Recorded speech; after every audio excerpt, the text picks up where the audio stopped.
You know, this turbocharger can spin up to 300,000 RPM.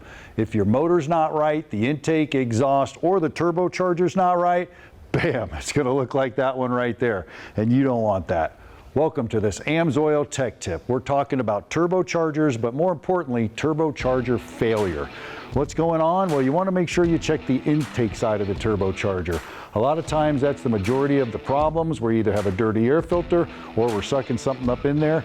Your fins are going to get bent and damaged. How do you do that? Well, we got a Ford EcoBoost in the shop, and what we did is just pulled off the intake, make sure the air cleaner is nice and clean. Remember, this is the part that's actually all going into that turbocharger, so you want to make sure it's nice and clean.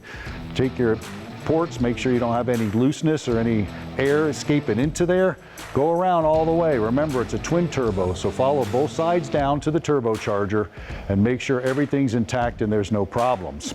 You can have what's called overpressure, intake or exhaust blockage. Starts to bend it, starts to bend the fins, overheats the bearings.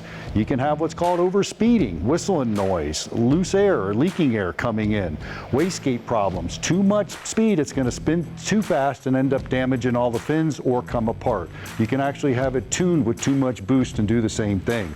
Noises, well, there's whining, compressor side, too much play, out of balance, hissing on the exhaust is leaking exhaust. Check engine light. Man, that could be anything from erratic readings from your MAP or MAF sensors, boost control, or lack of boost. You got a problem there as well. Then it all boils down to lubrication maintenance, and fuel. We want to make sure it's going to blow up and it's going to atomize right. Yeah, that's correct. You want to make sure that for starters, that we just talk about the fuel, because that's what we probably, it's one of the easiest things to look at. Make sure that it's clean. You want your injector spray pattern nice and consistent. You wouldn't want to be creating lean or rich spots in the map that can, induce some of those major problems that you showed. And you think about the octane as well. This is a turbo car. It wants 91 octane. I don't need that on a normal motor. Why so much octane? Well, because you're pushing your limits with compression. As we all know, with a turbo, we're forcing more air in there. We're raising the actual compression ratio of the motor. Higher compression ratio, higher octane. We have an octane booster that is available for that. Now, what about all the oil and problems? Well, from the oil side, that's a whole nother fun conversation. The turbo operates in an interesting environment. Half of it is exposed to exhaust, so we're seeing 1,000+ degree temperatures, plus all those RPMs you were talking about earlier.